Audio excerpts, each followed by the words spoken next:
അത് സമ്മതിക്കാതെ ഉഗ്രഗാമികളായ വർഗീയവാദികളായ തീവ്രവാദികളായി ഖുറൈശി മക്കളും 3000-ഓളം പട്ടാളക്കാര് മദീനയെ ചുട്ടുകരിക്കുവാൻ വേണ്ടിയിട്ട് മഹാനായ പ്രവാചകൻ സ്വഹാബത്തിനെയും ഈ ലോകത്തിന് ഇല്ലായ്മ ചെയ്യുവാൻ വേണ്ടിയിട്ട് പുറപ്പെട്ടു വരുന്നു മദീനയിലേക്ക്. അത് മഹാനായ അബ്ബാസ് റളിയല്ലാഹുവിന്റെ മറ്റു മുഖേന പ്രവാചകനായകയും അറിഞ്ഞ അടിസ്ഥാനത്തിലോ അള്ളാഹുവിന്റെ റസൂൽ 900-ഓളം സ്വഹാബത്തിനെ കൂട്ടിക്കൊണ്ട് അതേ അബൂ സുഫിയാന്റെ പട്ടാളക്കാരുമായി പൊരുതുവാൻ വേണ്ടി പുറപ്പെട്ടു എന്നും വഴിമധ്യയിൽ വെച്ചുകൊണ്ട് 200 മുനാഫിക്കുകൾ 200 കപട വിശ്വാസികൾ പിന്തിരിഞ്ഞോടിയപ്പോൾ 700-ഓളം സ്വഹാബത്തിനെ കൂട്ടിയിട്ട് മഹാനായ പ്രവാചകൻ സല്ലല്ലാഹു അലൈഹി വസല്ലം തങ്ങൾ അള്ളാഹുവിന്റെ ദീനിക്ക് വേണ്ടി ശഹീദാകുവാൻ വേണ്ടി അതാ വരികയാണ്. ആ വന്നുകൊണ്ട് മഹാനായ പ്രവാചകൻ സ്വഹാബത്തും അതേ ഉഹുദ് എന്ന മലയുടെ താഴ്വരയിലേക്ക് സവ്വാൽ ഹാറിന് എത്തുകയാണ്. അതിനപ്പുറം എന്തൊക്കെയാണ് നടക്കുന്നത് ആ ഭാഗം എടുത്തുകൊണ്ട് കഥാകൃത്ത് ഇങ്ങനെ ഉദ്ധരിക്കുകയാണ്. ഉഹുദ് എന്ന മലയുടെ വാതിൽ ചവ്വലരിൽ ആഹദിന്റെ തിരുദൂതറിയേ ദിനം വെള്ളി സായം സന്ധ്യശൂദ്രസ്വാപരം ആദില്ലയിൽ അവിടവിൽ കൂടിയേ ഉഹുദ് എന്ന മലയുടെ വാതിൽ ചവ്വലരിൽ ആഹദിന്റെ തിരുദൂതറിയേ ദിനം വെള്ളി സായം സന്ധ്യശൂദ്രസ്വാപരം ആദില്ലയിൽ അവിടവിൽ കൂടിയേ ശരിയുള്ള ഉറങ്ങുമ്പോൾ നടക്കുന്ന മാനവേ ശരപുറ്റ മലകൾ ഇറങ്ങുന്നു ക്ഷണനെ സൂര്യരംഗത്തൊലിയൊളിപ്പിക്കുന്നുടനെ സൂര്യലോക സുവർഗത്തിൽ തടക്കുന്ന സ്വപ്നമേ ഞെട്ടിയുണർന്നതാക്കൊടി നോറുള്ള എല്ലാം അപ്പളറിഞ്ഞിടെ മുസ്തവമെങ്കില്ല ഏതായാലും അംസനാളെ ശൈതാണ് മന്നവന്റെ വിധിയാണ് അത്തരമില്ലൊരു സ്വപ്നമിതന്ത് മലയുടെ വാതിൽ അഹദിന്റെ തിരുദൂതറിയേ വെള്ളി സായ അതിലയിൽ അവിടനിൽ കൂടിയേ അബൂ സുഫിയാന്റെ വട്ടാടുമായി ഏറ്റുമുട്ടുവാൻ വേണ്ടിയിട്ട് മഹാനായ പ്രവാചകർ 700-ഓളം സ്വഹാബാ കിറാമ്യങ്ങളെ കൂട്ടിക്കൊണ്ട് ഉഹുദ് മലയുടെ താഴ്വരയിലേക്ക് അഥവാ സവ്വാൽ 6 വെള്ളിയാഴ്ച നിന്ന് വെള്ളിയാഴ്ച ദിനം വെള്ളി സായം സന്ധ്യ അഥവാ മഗ്‌രിബിന്റെ സമയത്ത് രാത്രി സമയത്ത് മഹാനായ പ്രവാചകർ 700-ഓളം സ്വഹാബത്തിനെ കൂട്ടിക്കൊണ്ട് അതാ ഉഹുദ് മലയുടെ താഴ്വരയിലേക്ക് എത്തി. അന്നും മഗ്‌രിബി സാഹലാണ് സ്ഥാനങ്ങൾക്ക് ശേഷം അല്പം ഭക്ഷണങ്ങൾ ഉണ്ടാക്കി ഭക്ഷിച്ചു. എന്നിട്ട് അവർ ഔറാദുകളെല്ലാം കഴിഞ്ഞതിന് ശേഷം അള്ളാഹുവിന്റെ റസൂലിന്റെ പ്രിയപ്പെട്ട സ്വഹാബ പല ഭാഗത്തുമായി കിടന്നിറങ്ങുകയാണ്, പല ഭാഗത്തുമായി വിശ്രമിക്കുകയാണ്. മഹാനായ പ്രവാചകനും അല്പം ഉറക്കത്തിലാണ്. ആ ഉറക്കത്തിലായ പ്രവാചകന് പാതിരാ സമയത്ത് ഒരു സ്വപ്നം കാണുകയാണ്. സ്വപ്നം കണ്ടുകൊണ്ട് അള്ളാഹുവിന്റെ റസൂൽ ഞെട്ടി ഉണരുകയാണ്. എന്താ സ്വപ്നം എന്നറിയുമോ? മഹാനായ പ്രവാചകൻ കണ്ട കിനാവാണ്, പാതിരാ സമയത്ത് കണ്ട കിനാവാണ്. പ്രവാചകൻ ഞെട്ടി ഉണരുകയാണ്. എന്താണ് ആ കിനാബ്? മഹാനായ ഹംസ റളിയല്ലാഹു അൻഹു റസൂലുള്ളാഹിന്റെ പുത്രനായ ഹംസ റസൂലുള്ളാഹിന്റെ വലങ്കൈയായി കൊണ്ട് ബദറിൽ പ്രവർത്തിച്ച ഹംസ ഏത് പ്രസിദ്ധ ഘട്ടങ്ങളിലും റസൂലുള്ളാഹിനെ സഹായിക്കാൻ വേണ്ടി പുറപ്പെടുന്ന ഹംസ ആ ഹംസ റളിയല്ലാഹു അൻഹു ഷഹീദായി കിടക്കുന്ന ഒരു സ്വപ്നമാണ് മഹാനായ പ്രവാചകർ കണ്ടു. മഹാനായ പ്രവാചകൻ ഞെട്ടിയുണർന്നുകൊണ്ട് വേർക്കുകയാണ്, വല്ലാണ്ട് വിഷമത്തിലാണ്. സ്വഹാബികൾ ചോദിച്ചു, നബി എന്താണ് പ്രശ്നം? അങ്ങേക്ക് വല്ലാണ്ട് വിഷമുണ്ടല്ലോ, അങ്ങക്ക് വല്ലാണ്ട് ബേജാറുണ്ടല്ലോ, എന്ത് പറ്റി ഹബീബേ എന്ന് അനുയായികൾ ചോദിച്ചപ്പോൾ മഹാനായ പ്രവാചകൻ പ്രതികരിച്ചില്ല. റസൂൽ മറുപടി പറഞ്ഞില്ല. പ്രവാചകന് ഉറപ്പാണ് നാളെ ഹംസ റളിയല്ലാഹു അൻഹു ഷഹീദാണ് എന്ന് ഉറപ്പിച്ച മഹാനായ പ്രവാചകൻ വളരെ വിഷമത്തോടെ കഴിഞ്ഞുകൂടി എന്ന് മാത്രമല്ല, അതാ നേരം അങ്ങോട്ട് വെളുക്കുന്നു. നേരം അങ്ങോട്ട് വെളുത്തപ്പോൾ അതാ സുബ്ഹാനല്ലാഹ് കേൾക്കോ ഒരുമേറ്റ് വലഭാഗത്ത് റസൂൽ നബി സാജരിലം ദുആ ചെയ്ത് ഇറയവൻ ചെയ്യും ബർക്കത്ത് ഇരുചേരികളും ഒരുമേറ്റ്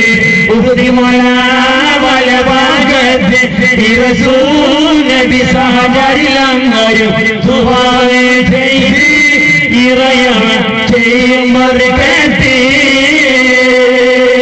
സഹോദര രണ്ടാക്കി മാറ്റി ഒരു ടീമിലെ അംസത്തെ ചൂണ്ട് മറ്റൊരു ടീമിന്റെ ലീഡ് സുബൈറുബ്നുൽ മോദി സഹോദര രണ്ടാക്കി മാറ്റി ഒരു ടീമിലെ അംസത്തെ ചൂണ്ട് മറ്റൊരു ടീമിന്റെ ലീഡർ സുബൈറുബ്നുൽ മോദി ശത്രുപക്ഷം ഇരുട്ടിമായി വന്ന് കാല് മറ്റൊരു ടീമിന്റെ ഗിടം ഇക്രിമയ ചേലിൽ ശത്രുപക്ഷം ഇരുട്ടിമായി വന്ന് കാല് മറ്റൊരു ടീമിന്റെ ലീഡർ ഇക്രിമയ ചേലിൽ ഇരുചേരികളും ഒരു വീട്ടിൽ മലഭാഗത്ത്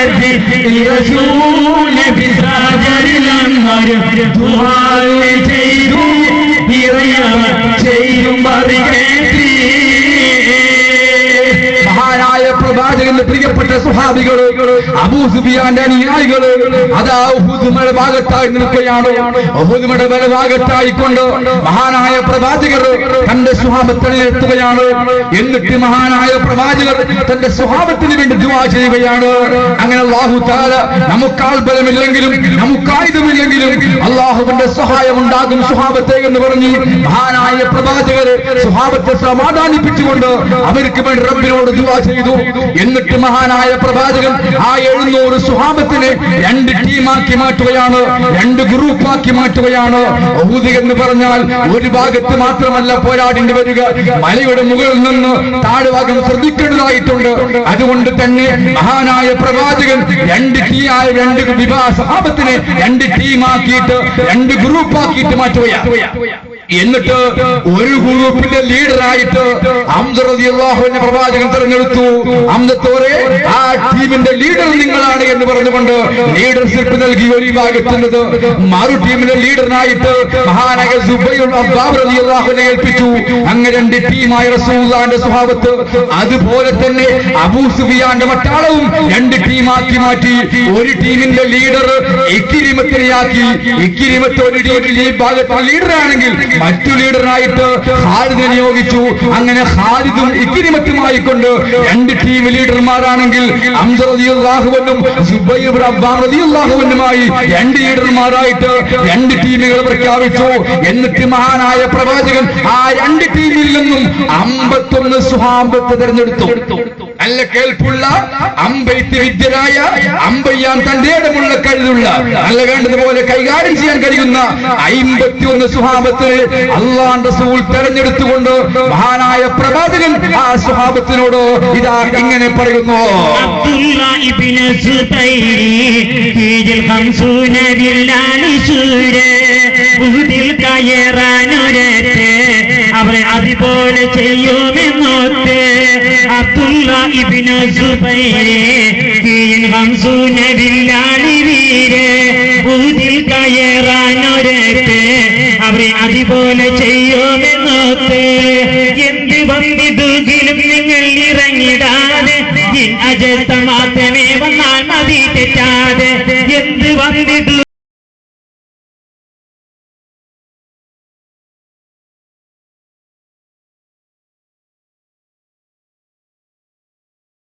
നിങ്ങൾ ഇറങ്ങല്ലേ താഴെ. ശത്രുക്കൾ മലയിൽ കയറിയ അപകടമാണ് വാർത്തവുമല്ലാതെ യുദ്ധത്തിൽ സകലം മരിച്ചാൽ തന്നെയും നിങ്ങൾ ഇറങ്ങല്ലേ താഴെ. ശത്രുക്കൾ മലയിൽ കയറിയാൽ അപകടമാണ് വാർത്തവുമല്ലാതെ വൈരിപാളയങ്ങൾ പിന്തിരിഞ്ഞോടിയാൽ വരണമെങ്കിൽ ഞാൻ വിളിച്ചു ശേഷമേ വരാവൂ. വൈരിപാളയങ്ങൾ പിന്തിരിഞ്ഞോടിയാൽ വരണമെങ്കിൽ ഞാൻ വിളിച്ചു ശേഷമേ വരാവൂ. ഇരുചേരികളും ഒരുമേറ്റ് വലഭാഗത്ത് ഒരു ദുആയെ ചെയ്ത് ഇറയം ചെയ്യും മറികേറ്റ് 51 സ്വഹാബികളിൽ നിന്ന് അബ്ദുല്ലാഹി ഇബ്നു സുബൈർ റളിയല്ലാഹു അൻഹുവിനോട് മഹാനായ പ്രവാചകൻ പറഞ്ഞു, സുബൈറെ, നിങ്ങളാണ് ഈ 51 ആളിൽ നിന്ന് ലീഡർ. നിങ്ങൾ ഈ 50 ആളെയും കൂട്ടിയിട്ട് ഇവർ അമ്പെയ്ത്ത് വില്ലന്മാരാണ്, അമ്പെയ്യാൻ പ്രത്യേകമായ കഴിവുള്ളവരാണ്, ഇവിടെയും കയറ്റിയിട്ട് ആ മലമുകൾ നിങ്ങൾ കാരണം ആ മലമുകൾ വെച്ചുകൊണ്ടായിരിക്കണം നിങ്ങൾ ഈ യുദ്ധത്തെ നിയന്ത്രിക്കേണ്ടത്. അത് നിയന്ത്രിക്കാനുള്ള കേൾപ്പ് അവിടെ നിന്ന് ലഭിക്കുകയുള്ളൂ. അതുകൊണ്ട് നിങ്ങൾ 51 പേരും ആ മലയിൽ പോയിട്ട് അതിന്റെ മുകളിൽ നിൽക്കണമെന്ന് റസൂൽ കൽപ്പിച്ചു. എന്നിട്ട് മഹാനായ പ്രവാചകൻ കർക്കശമായിട്ട് പരിശ്വാബ, ഒരു കാരണവശാലും നിങ്ങൾ താഴെ ഇറങ്ങി വരാൻ പാടില്ല. ഞാൻ വിളിച്ചെങ്കിൽ മാത്രമേ നിങ്ങൾ ഇറങ്ങി വരാൻ പാടുള്ളൂ. ഏതുവരെ യുദ്ധത്തിൽ വെച്ചുകൊണ്ട് ഞങ്ങൾ മുഴുവൻ ഷഹീദായാൽ പോലും നിങ്ങൾ ഇറങ്ങി വരാൻ പാടില്ല. മാത്രമല്ല, നമ്മളൊക്കെ വിജയിക്കുകയും ശത്രുക്കൾ അമ്പയെ പരാജയപ്പെടുകയും ചെയ്താൽ പോലും ഞാൻ വിളിച്ചാലല്ലാതെ നിങ്ങൾ വരാൻ പാടില്ല എന്ന് കർക്കശമായ നിർദ്ദേശം നൽകിയിട്ട് 51 സ്വഹാബത്തിനെ മലമുകളിലേക്ക് റസൂൽ പറഞ്ഞയച്ചു. അവർ അമ്പും വില്ലുമായി മലമുകൾ അങ്ങോട്ട് കയറി. ഇവിടെ രണ്ട് ഈ ഭാഗം സ്വഹാബിക മഹാനായ റസൂലുള്ളാഹിന്റെ സ്വഹാബത്ത്, അബൂ സുഫിയാന്റെ പട്ടാളം 4 ചേരികളായി 4 ഗ്രൂപ്പുകളായിട്ട് അതാ യുദ്ധം ആരംഭിക്കപ്പെടുകയാണ്. അടർക്കളത്തിൽ ഉഹുദിൽ തീപിടിക്കപ്പെട്ടിരിക്കുന്നു. പടക്കളത്തിലേക്ക് അതാ ശ്രദ്ധിക്കൂ ആ ഭാഗം. മൗനമിൽ അവർ നിന്ന് നേര ഖുറൈശി പടയിൽ നിന്നൊരത്ത് അബൂ അംറുറൈബി എന്ന തോറ്റ് അടടി വന്നാനെ. ഉടനടിനവ തിട്ടുകിൽ അവൻ കിപിരിനടി മുമ്പിൽ കുതിച്ചിടുന്നേ. റാഹിബ് പുലാപ്യം പറഞ്ഞിടുന്നേ, സാബരനെന്റത് ചെയ്യുന്നേ. മൗനമിൽ അവർ നിന്ന് നേര ഖുറൈശി പടയിൽ നിന്നൊരത്ത് അബൂ അംറുറൈബി എന്ന തോറ്റ് അടടി വന്നാനെ. ഉടനടിനവ തിട്ടുകിൽ അവൻ കിപിരിനടി മുമ്പിൽ കുതിച്ചിടുന്നേ. റാഹിബ് പുലാപ്യം പറഞ്ഞിടുന്നേ, സാബരനെന്റത് ചെയ്യുന്നേ. മഹാനായ റസൂലുള്ളാഹിന്റെ സ്വഹാബികൾ അബൂ സുഫിയാന്റെ പട്ടാളക്കാര് ആ ഉഹുദിന്റെ താഴ്വരയില് ഒരുങ്ങി നിൽക്കുകയാണ്. ഏത് സമയത്ത് യുദ്ധം ആരംഭിക്കുവാൻ ചാൻസ് ഉണ്ട്. അങ്ങനെ നിൽക്കുമ്പോഴേക്കാണ് അബൂ സുഫിയാന്റെ ചേരിയിൽപ്പെട്ട ഒരു പട്ടാളക്കാരൻ അബൂ ഹംറായിബ് എന്നൊരു മദീനക്കാരൻ ഒരു കുതിരപ്പുറത്ത് അങ്ങോട്ട് കയറിയിട്ട് മഹാനായ റസൂലുള്ളാഹിന്റെ സ്വഹാബികളെ കൊണ്ട് ആ പട്ടാളക്കാരൻ കുതിരയെ പറപ്പിച്ചു.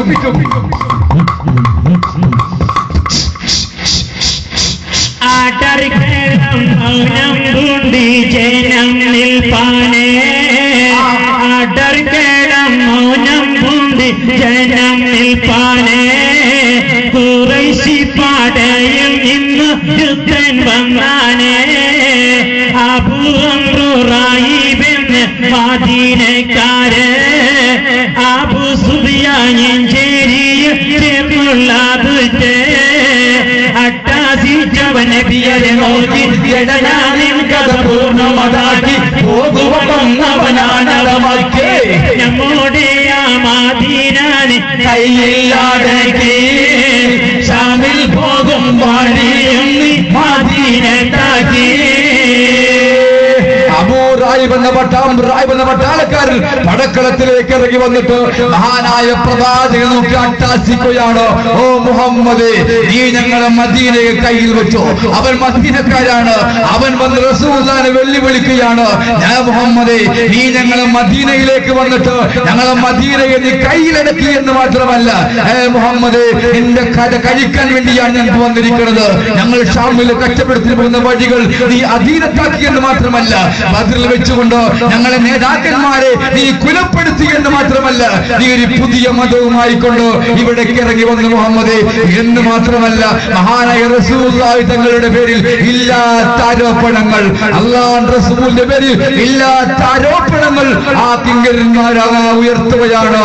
എന്നിട്ട് മഹാനായ പ്രവാചകരോട് പറയുന്നു, മുഹമ്മദേ, ഈ ശൈഫ് കൊണ്ട് ഈ വാളുകൊണ്ട് തലവെട്ടി മുറിക്കാൻ വേണ്ടിയാണ് ഞാൻ വന്നിരിക്കുന്നതെന്ന് പറഞ്ഞുകൊണ്ട് അബൂ അംറായിബ് എന്ന പട്ടാളക്കാരൻ പടക്കളത്തിൽ ഇങ്ങനെ കറന്നിട്ട് റസൂലുള്ളാഹിനെ വെല്ലുവിളിക്കുമ്പോ റസൂലുള്ളാഹിന്റെ സ്വഹാബത്ത് പടക്കളത്തിലേക്ക് ഇറങ്ങിയില്ല. അതിന്റെ ആവശ്യമില്ല. അവിടെ വെച്ചുകൊണ്ട് 51 സ്വഹാബ അത് വീക്ഷിക്കുകയാണ്. ഈ ക്രൂരൻ പടക്കളത്തിൽ ഇങ്ങനെ പറക്കുന്നു. റസൂലുള്ളാഹിനെ ചീത്ത പറഞ്ഞുകൊണ്ട്, റസൂലുള്ളാഹിനെ വെല്ലുവിളിച്ചുകൊണ്ട് ആ പട്ടാളക്കാരൻ ഇങ്ങനെ പറക്കുമ്പോൾ മുകളിൽ നിന്ന് മഹാനായ ഒരു അസ്വാബി എന്ത് ചെയ്തു എന്ന് കൂടി കേൾക്കോ. ഞങ്ങളെ പുതിയൊരു മതം കൊണ്ടി നടന്ന് അതിനാൽ ക്ഷമരാം ഞാൻ ഇന്ന് ചെയ്തിന്റെ ശിരസിന തെറ്റി മുറികാലെ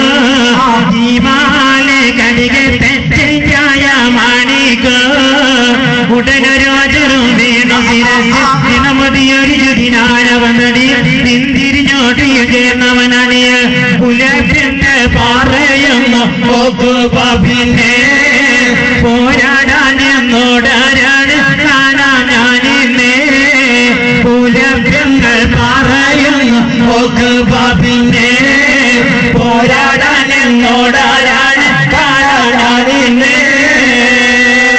ആ പട്ടാളക്കാരൻ ചീത്ത പറഞ്ഞുകൊണ്ട് പടക്കളത്തിൽ ഇങ്ങനെ കറങ്ങുമ്പോൾ റസൂലുള്ളാഹിന്റെ സ്വഹാബ അമ്പെയ്ത്തുകാരായ സ്വഹാബ ഒരു അമ്പ് ബിസ്മില്ലാ അത് ആ പടക്കളത്തിലേക്ക് അബൂ റായിബിലേക്ക് നേരെ പടക്കളത്തിലങ്ങോട്ട് വീണോ. പടക്കളത്തിലങ്ങോട്ട് വീണപ്പോഴേക്കാണ് സുബ്ഹാനല്ലാഹ് ഒരു പട്ടാളക്കാരൻ വീണ്ടും പടക്കളത്തിലേക്ക് ഇറങ്ങി വരുന്നു. എന്നിട്ട് ആ പട്ടാളക്കാരൻ റസൂലുള്ളാഹിനെ പുലഭ്യങ്ങൾ പറയുകയാണ്, റസൂലുള്ളാഹിനെ ചീത്ത പറയുകയാണ്. ആ പട്ടാളക്കാരൻ ഉഖബ എന്നാണ്. അതാണ് എല്ലാവരും ചരിത്രം. അങ്ങനെയാ ചീത്ത പറയാ, ഇല്ലാത്ത ആരോപണങ്ങൾ ആരോപിക്കുക. അത് ആരോപണങ്ങൾ വിശ്വസിക്കുന്നതാവട്ടെ വിശ്വസിക്കാത്താവട്ടെ അങ്ങ് ആരോപിച്ച് കളയുക. അതാണ് പാരമ്പര്യം. അങ്ങ് റസൂലുള്ളാഹിന്റെ പേരിൽ ഇല്ലാത്ത ആരോപണങ്ങൾ റസൂലുള്ളാഹിനെ വെച്ച് കിട്ടുകയാണ്. റസൂലുള്ളാഹിനെ ചീത്ത പറയുകയാണ്. ഉഖബ എന്നിട്ട് പറയുന്നു, മുഹമ്മദേ ഞാൻ നിന്നെ പാഠം പഠിപ്പിക്കാൻ വേണ്ടി വന്നവനാണ് എന്ന് പറഞ്ഞ് റസൂലുള്ളാഹി പറഞ്ഞപ്പോൾ റസൂൽ പറഞ്ഞു, യാ സുബൈർ, മഹാനക സുബൈറിനെ വിളിച്ചു. ലബ്ബൈക സഅദീക യാ റസൂലുള്ളാഹ്. സുബൈർ ഇങ്ങോട്ട് കടന്നു വന്നു. പോകൂ സുബൈറേ, ആ മതമനകിയാണെ പിടിച്ചുകൊണ്ടു സുബൈറേ. സുബൈറിനുള്ള കൽപ്പന ഇത് കേട്ട് സുബൈർ റളിയല്ലാഹു അൻഹു വിളിച്ചു, ഖൂലു തക്ബീർ. ബദറിൽ കേട്ടൊരു മുദ്രാവാക്യം, അന്നും ഞങ്ങളെ മുദ്രാവാക്യം, ഇന്നും ഞങ്ങളെ മുദ്രാവാക്യം, എന്നും ഞങ്ങളെ മുദ്രാവാക്യം, ലാ ഇലാഹ ഇല്ലല്ലാഹ്. മഹാനക സുബൈർ റളിയല്ലാഹു അൻഹു വിളിച്ചപ്പോൾ സ്വഹാബത്ത് ഏറ്റു പറഞ്ഞു, സുബൈർ റളിയല്ലാഹു അൻഹു അതാ ഒരു വാളുമായി കൊണ്ട് വരട്ടെ സ്വഹാബ, കാണാം അല്ലാഹുവിന്റെ വിധിയുണ്ടെങ്കിൽ, അല്ലെങ്കിൽ നാളെ മത്സരയിൽ. അസ്സലാമു അലൈക്കും തവക്കൽതു അലല്ലാഹ്. മക്കികൾ വന്നിട്ട്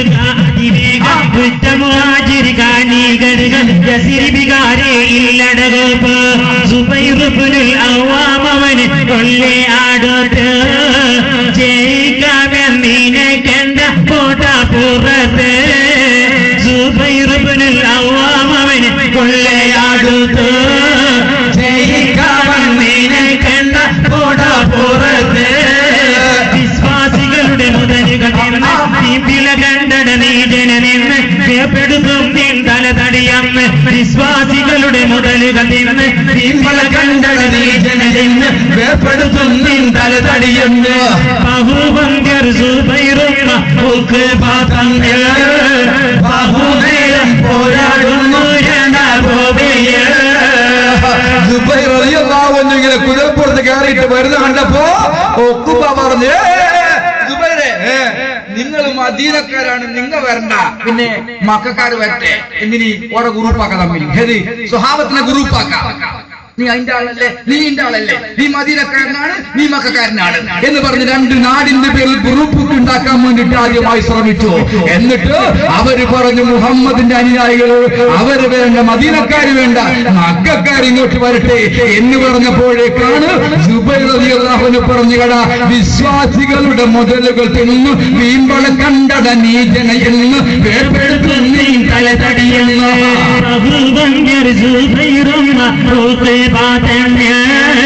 ബഹുനേരം പോരാടുന്നു ജനഭൂമിയ ബഹുവന്യർ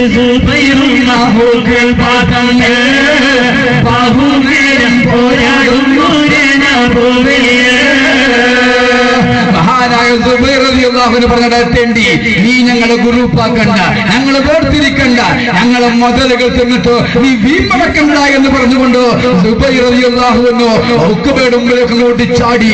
സുബ്ഹാനല്ലാഹ്, ഒരു ഭാഗത്ത് റസൂലുള്ളാഹിയും 700ഓളം സ്വഹാബികള്, മറുഭാഗത്ത് അബൂ സുഫിയാനും 3000ഓളം പട്ടാളക്കാര് നോക്കി നിൽക്കുമ്പോഴേക്കാണ് സുബൈർ റളിയല്ലാഹു അൻഹു ഉഖബയുമായുള്ള പോരാട്ടം അങ്ങോട്ട് ആരംഭിച്ചു.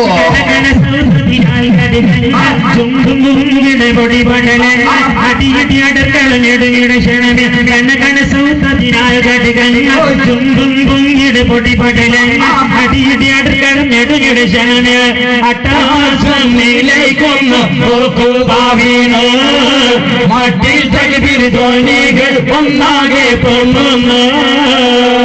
സുബൈർ റളിയല്ലാഹു അൻഹു ഉഖബയുമായുള്ള പോരാട്ടം ആരംഭിക്കപ്പെട്ടു പോയി. പടക്കളത്തിൽ വെച്ചുകൊണ്ട് ആരാണ് ഉഖബ, ആരാണ് സുബൈർ, ആർക്കും തിരിച്ചറിയുന്നില്ല. രണ്ടുപേരും ഇഞ്ചോടിഞ്ചുള്ള പോരാട്ടമാണ്. ആരും ആറിനേക്കാൾ കുറവല്ല. ഉഖബയുടെ കയ്യിൽ എല്ലാ ആയുധങ്ങളുണ്ടെങ്കിൽ സുബൈർ റളിയല്ലാഹുവിന്റെ കയ്യിൽ ഒരു വാൾ മാത്രമേ ഉള്ളൂ. പക്ഷേ ആറ്റം ബോംബിനേക്കാളും വലുതൊരു ആയുധം മഹാനക സുബൈർ റളിയല്ലാഹുവിന്റെ കയ്യിലുണ്ട്. അതാണ് കറകളഞ്ഞ ഈമാന്, അതാണ് കറകളഞ്ഞ വിശ്വാസം. ആ ഈമാനുമായി കൊണ്ട് ഉഖബയുമായുള്ള പോരാട്ടം അത്ഭുതകരമായി ഇറങ്ങേറുകയാണ്, അതിശയകരമായിട്ട് ഇറങ്ങേറുകയാണ്. ആരാണ് സുബൈർ, ആരാണ് ഉഖബ, ആയിരിക്കും തിരിച്ചറിയാതെ രണ്ടുപേരും അങ്ങ് പൊരുതി പൊരുതി പൊരുതി. സമയങ്ങളില്ല കേട്ടോ. എട്ടുകളെ കൊണ്ട്, കുട്ടുകളെ കൊണ്ട്, തട്ടുകളെ കൊണ്ട്, ചച്ചുകളെ കൊണ്ട് തീപ്പുകൾ മേൽപോട്ട് മാറുകയാണ്. വാളുകൾ തമ്മിൽ കൂട്ടിമുട്ടുകയാണ്, വാളും തവണവും കൂട്ടിമുട്ടുകയാണ്, വാളും താട്ടുകളും കൂട്ടിമുട്ടുകയാണ്. തീപ്പുകൾ മേൽപോട്ട് മാറുന്നു. അവസാന മഹാനക സുബൈർ തന്റെ വാളം നോക്കി പിടിച്ചുകൊണ്ട് ഇതാ ഭീകരവാദി, എനിക്ക് സ്ഥാനമില്ല എന്ന് പറഞ്ഞുകൊണ്ട് വാളങ്ങോട്ട് പൊക്കി. അല്ലാഹു അക്ബർ, ബിസ്മില്ലാഹ് തവക്കലതു അലല്ലാഹ്. പടക്കളത്തിൽ അങ്ങോട്ട് വീണോ. പടക്കളത്തിൽ വീണപ്പോഴേക്കാണ് അതാ വരുന്നു ആരി.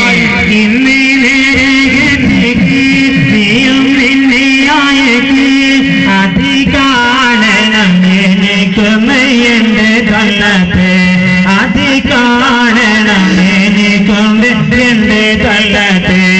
ഇന്നിരകത്തേക്ക് നീയും നിന്നെയായേക്ക്, അതികാണനം എന്റെ തള്ളത്തെ, അതികാണനം എന്റെ തള്ളത്തെ. ഇന്ന് നരകത്തേക്ക് നിങ്ങൾ കാണത്തുണ്ടെങ്കിൽ ഇറങ്ങുക, ജീവിക്കാൻ പുതിയെങ്കിൽ മടങ്ങു ശീഘ്രം. നിങ്ങൾ കാണത്തുണ്ടെങ്കിൽ ഇറങ്ങുക, ജീവിക്കാൻ പുതിയെങ്കിൽ മടങ്ങു ശീഘ്രം. മുഹമ്മദ് ഞാൻ നിന്നെ സ്വർഗം കാണിക്കുന്നേ, മുഹമ്മദ് ഞാൻ നിന്നെ സ്വർഗം കാണിക്കുന്നേ. ഇന്ന് നരകത്തേക്ക് നീയും നിന്നെ ആയേക്ക്, അതികാണനം എനിക്കൊന്ന് എന്റെ തൊള്ളത്ത്, അതികാണനം എനിക്കൊന്ന് എന്റെ തൊള്ളത്ത്. ഇന്ന് നരകത്തേക്ക്. അപ്പോഴേക്കാണ് വീണ്ടും ഒരു പട്ടാളക്കാരൻ പടക്കളത്തിലേക്ക് ഇറങ്ങി. അദ്ദേഹത്തിന്റെ പേര് തൽഹത്ത് എന്നാണ്. ആ പട്ടാളക്കാരൻ പറഞ്ഞു, മുഹമ്മദേ, നീ പറയാറുണ്ടല്ലോ എന്ത്, ഞങ്ങൾ ചത്താൽ നരകത്തിൽ, നിങ്ങൾ ആരെങ്കിലും മരിച്ചാൽ സ്വർഗത്തിൽ, അല്ലേ മുഹമ്മദേ? തലത്തി വയ്ക്കുക. നീ പറയാറുണ്ടല്ലോ ഞങ്ങളിൽ നിന്ന് നിങ്ങളെ വാളുകളാൽ ഞങ്ങൾ ചത്താൽ ഞങ്ങൾ നരകത്തിൽ, ഞങ്ങളെ വാളാൽ നിങ്ങൾ മരിച്ചാൽ നിങ്ങൾ സ്വർഗത്തിൽ, അല്ലേ? എങ്കിലും മുഹമ്മദേ, ഞാൻ നിനക്ക് സ്വർഗം കാണിക്കാൻ വേണ്ടി പോകുകയാ. നിനക്ക് ഞാൻ സ്വർഗം കാണിക്കാൻ വേണ്ടി പോകുന്നു എന്ന് പറഞ്ഞുകൊണ്ട് ഒരു ധിക്കാരി ആനായ പ്രവാചകനെ വെല്ലുവിളിച്ചുകൊണ്ട് തൽഹത്ത് പടക്കളത്തിലേക്ക് ഇറങ്ങി. തൽഹത്ത് പടക്കളത്തിലേക്ക് ഇറങ്ങി എന്ന് മാത്രം അല്ല,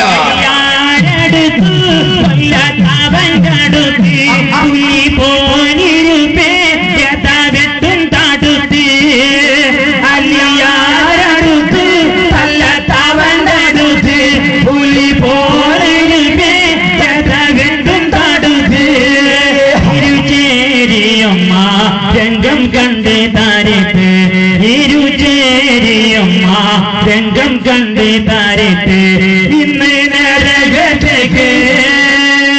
അപ്പോഴേക്കാണ് ആ പട്ടാളക്കാരൻ പടക്കളത്തിലേക്ക് പടക്കളത്തിലേക്ക് ഇറങ്ങിയിട്ട് മുഹമ്മദ് ഇറങ്ങി വാ, നരകം കാണിക്കാമെന്ന് പറഞ്ഞ് വെല്ലുവിളിച്ചപ്പോഴേക്ക് മഹാനായ പ്രവാചകൻ വിളിച്ചു, അലി ലബ്ബൈക വസഅദൈക യാ റസൂലുള്ളാഹ്. അലിയാർ തങ്ങൾ കടന്നു വന്നു.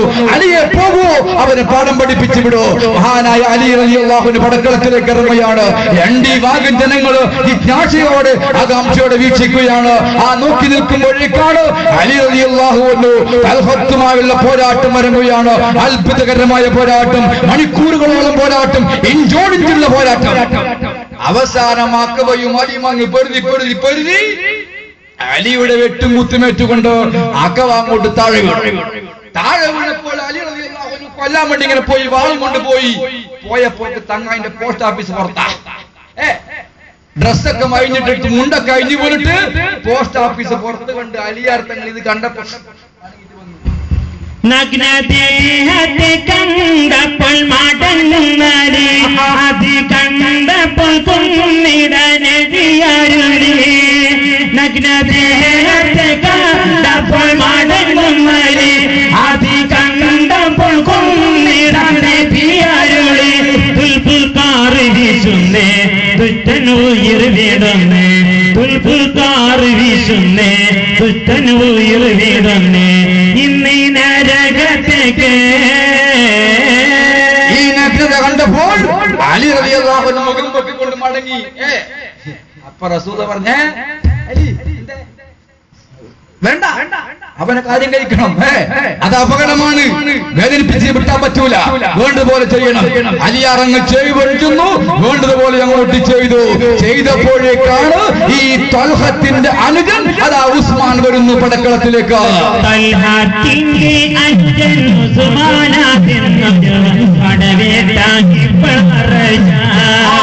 ചേച്ചന്റെ കത്തിലതിനും പ്രതികാരം വീട്ടിടോടെ മുമ്പിൽ വരവാ.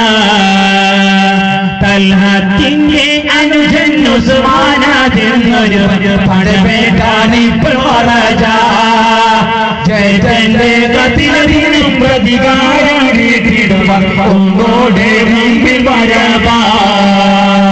കടികം വീശുന്നതോ ചോറായാടർ കലമിൽ മുസ്ലിം സൈന്യത്തിനു നേരെ നബിയവരെ നിന്നിച്ചു അട്ടാത്ത പൊറുളർത്തിയിടലേ.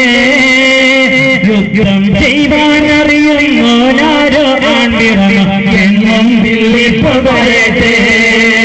കടകം പിടിച്ചു തയമ്പുള്ള ഞാനും കാറ്റുമെന്നോട്ടെ.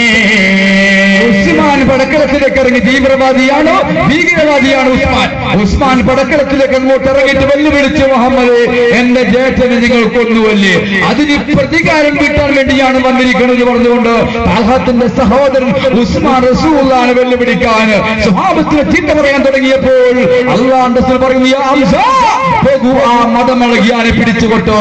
ഹംസ റളിയല്ലാഹു അൻഹു തക്ബീർ അങ്ങോട്ട് മുഴുക്കി അതാ കയ്യിൽ വാളുമായിക്കൊണ്ട് അതാ പടക്കളത്തിലേക്ക് ഇറങ്ങി എന്ന് മാത്രമല്ല ചമയറ്റി നിന്നിട്ടുമ്പോൾ സൂര്യരി അന്തത്തൊലിയ തീരി അടുത്ത് ക്ഷണനിൽ ക്ഷേമം നീനിക്കുടനെ മാറിപ്പോകല്ലതിന വേഗം പോകേണമണിയ.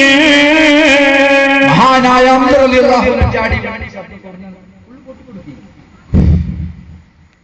മഹാനായ റസൂലുള്ളാഹിന്റെ പ്രിയപ്പെട്ട സ്വഹാബി ഹംസ റളിയല്ലാഹു അൻഹു പടക്കളത്തിലേക്ക് അങ്ങോട്ട് ഇറങ്ങുകയാണ്. അങ്ങനെ ഇറങ്ങിയിട്ട് ഇതാ സഹോദരനായ ഉസ്മാനുമായിട്ട് ഹംസത്തോടങ്ങോട്ട് പൊരുതി. അങ്ങനെ പൊരുതി ഹംസ റളിയല്ലാഹു അൻഹു ഉസ്മാന്റെ കാര്യം അങ്ങോട്ട് കഴിച്ചപ്പോഴേക്കാണ് വരുന്നു അതാ ആരിസ്. എങ്ങനെ തുടനെ യുദ്ധം നടണേ. ദുഷ്ടന്റെ വെട്ടിനത് ജന്നത്തിൽ ആയി തടും സത്രം ആഞ്ഞാടിത്തേ.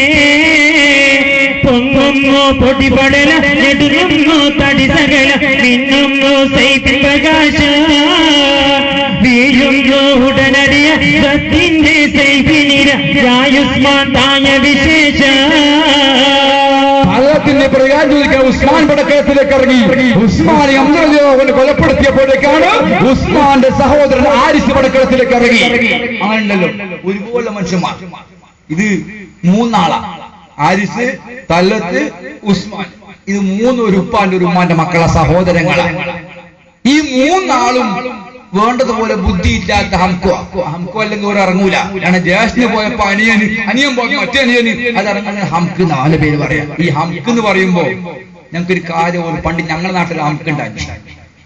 ഈ ഹംക്ക് എന്ന് പറഞ്ഞാൽ അത് ആരെന്ന് മനസ്സിലാക്കാൻ ഞാൻ പറയാം. ഈ ഹംക്ക് എന്ന് പറഞ്ഞാൽ മനസ്സിലാക്കോളി. പണ്ട് ഞങ്ങളുടെ ഭാഗത്ത് ഈ ജമാഅത്ത്, ഞങ്ങളുടെ ഭാഗത്തല്ല എല്ലായിടത്തും അങ്ങനെ പണ്ട് കാലത്ത് ഏണിയാടി പങ്കെടുക്കുക കുറ്റിക്കൊലൊക്കെ ഈ ജമാഅത്ത് കമ്മിറ്റി അത് ഇപ്പളാ. പിന്നെ പണ്ട് ഭരിക്കലായിരുന്ന ഒരു മുത്തവല്ലിയ ഒരു കാർന്നോർ, ആ നാട്ടിലൊരു കാർന്നോർ ഉണ്ടാകും. അയാൾക്കാണ് പരമാധികാരം. അയാൾക്ക് മുക്തസറെന്നും മുത്തവല്ലി എന്നും പള്ളിക്കാർന്നോർ